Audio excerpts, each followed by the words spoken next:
Voilà, mbote na bandeko nyonso bazali baku ya kolanda tonton Kofat awa na tranche na biso a ndenge ezalaka toujours. En tout cas, un grand respect na bino, bambote na bino ndenge ezalaka.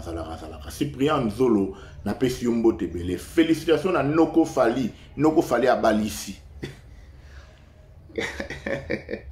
Noko Fali a balisi. Photo de mariage, photo de famille et donc il y a problème.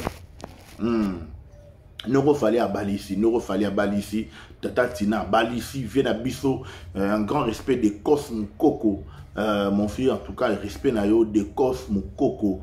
Mais félicitations na yo, na nongo balisi pe mwana. Et en passant na PCP mbote pa ya vient na nati le collège Chilungu NL.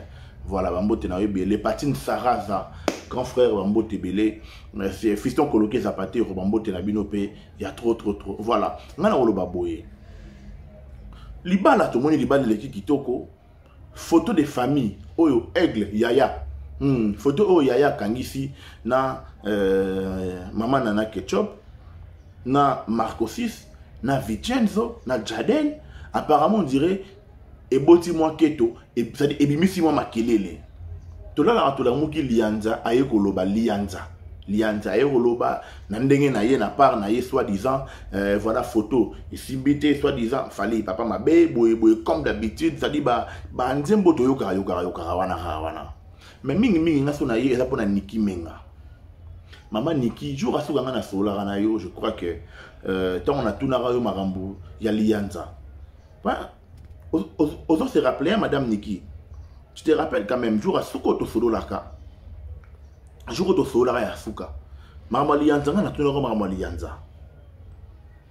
Mais Maman Niki, boni Joseph Sangaïke.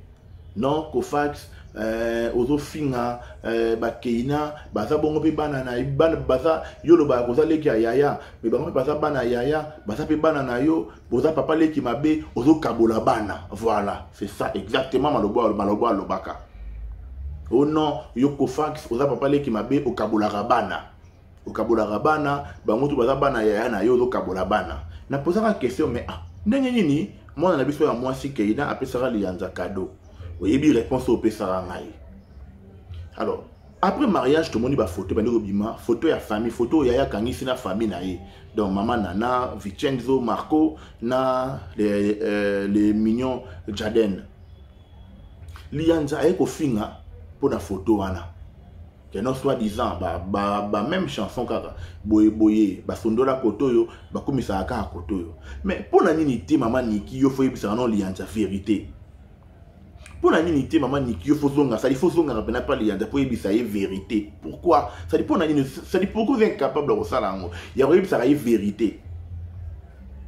Pour la lobaki, ce qui y a un fingi di susu, ngana oyande pa na yo kwa takende yo kolobelande yo Niki Menga. Pour yo dotin da raswa des non kwa banana wana. Lianza.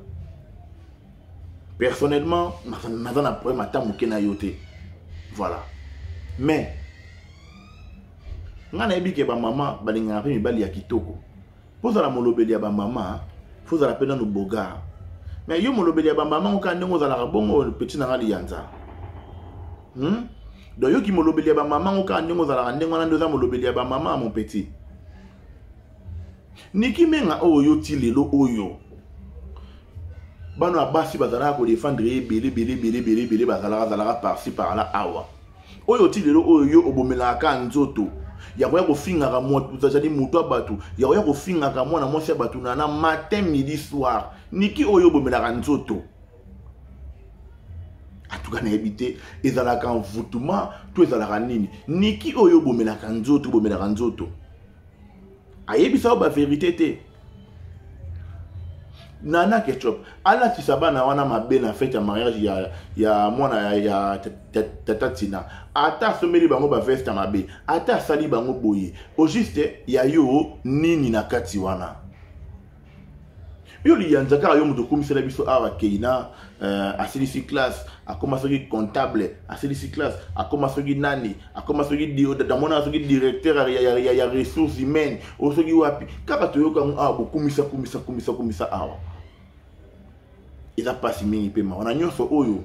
Donc maman Niki donc a comprendre na ye azwa dans la makambo nyonso le cas Niki menga azwa na yata leçon morote donc atira ta leçon morote parce que ce qui lianza finga rafali tilelo eza pona yo Niki menga donc malgré makambo to le cas donc au comprendre na yo et l'autre côté de moi si ozwa na yo ata de otira ta leçon mon côté après le raboyer oya rebisa ngai ke no ngana papa leki mabe na kabola rabana nazo côté là bana côté nazo tumba bana ya côté mais na ba bêtise nyonso o soit disant no quoi bana na o lianza zo sala non franchement ils ont pas si mingi pe mawa jusqu'à quand ça dit mukolo nini makambo yo continuer à kaka makambo yo ya koya ko finga na ketchup oyo na komwa Niki e ko silaka mukolo nini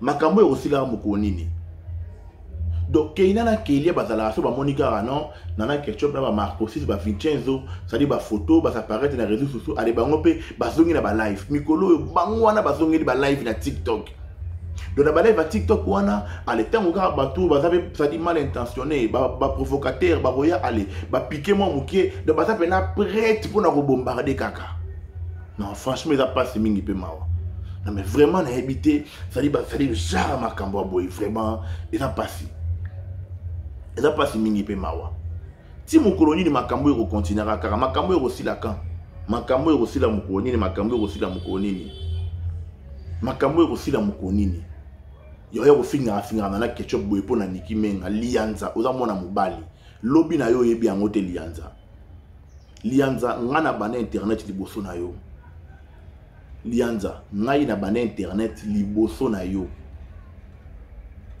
il est temps au lukanano obongisa et saleli musala na yo okoya na yo na banalise contraire pour na fali ipupa okoya na ba critique eza na ngobu aza star voilà banalise ya critique et Mathieu Kiti et okoza na ngo mais ya modèle oyo ya na ngote na mafinga la pauvre dame na ketchup asala yo nini tout na Niki ça la vérité parce qu'à l'époque na zaro solana Niki biso na pesi balen mbote basolana Niki menga avoir que pas na biso katika no za la zemité à l'époque kala avoir bana bana biso katika no za la zemité donc yo ata ba vérité mukai bisaka no yo te sur makambo no fenenge lekale parce qu'apparemment makambo yo kotonga na moi katikati okotonga na moi katikati mais au latango au somba ngo la problème Niki ba vérité pena ya solo pena ba vérité pure apparemment on dirait bête la côté apparemment dirait bête la côté donc ça donc on dirait pena donc atika la robete longo ata mukete yango mo na vie lianza ba jeune ebele ba vie na biso ça dit biso ba jeune quoi dozo perdre ba vie carboé pona nini bi côté la mwanza na makambo bato mutu oyo ofinga ka matin midi soir état d'âme na ye oyebi yango te lianza mutu oyo oyaka matin midi soir ovanda do finga na bandeli bien nzambo ya sambela ka yo yebite soki atanga ka kombono matin midi soir et pas nzambe oyebite baloba ngo mukolo baloba nini ça dit exactement mukolo lia ligorodo nde bambumero bimayo et yak après makambo zo sala ozo mona bazo ya bazo kumisa yo oui na yebi ke na classe ma wana ba golwa baza ke belé ba ya ko diembela bazo se kake na yebongo papa lianza molobela ba mama na bazo ba mama ya ba mama no baza na kata team Niki ale ba yaka ko diembe voilà ko encourager yo ke na fali ndengwana finga yebongo ke na ndengwana ko ba conséquence yo moko muto ko futa yango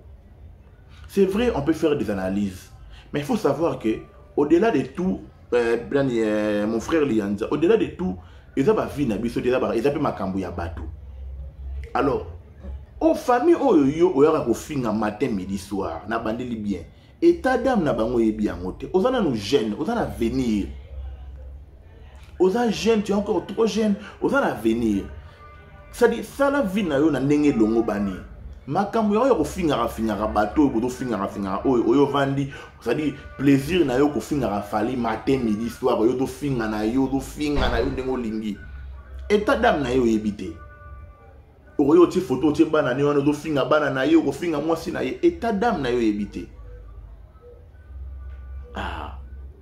banda pe alongola tatouage yango ya Keina to mona pe ata mutu moko ti na bato ti bo finga ka ye bokote la bana wana to mona pe ata mutu moko te ou akena reporter plainte pour le tatouage Pour le sepenya na banana ke oui to lingaka bino mingi botela makambo to sali papa na bino to porter plainte pour le tatouage. Ata mutu moko pe to monate.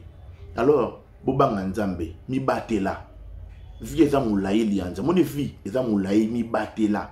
Mi batela. Bato yo fingaka matin midi soir nana ketchup fali na bandeli ya suka oyebi état d'âme na bangote mi batela. À bon entendeur, salut.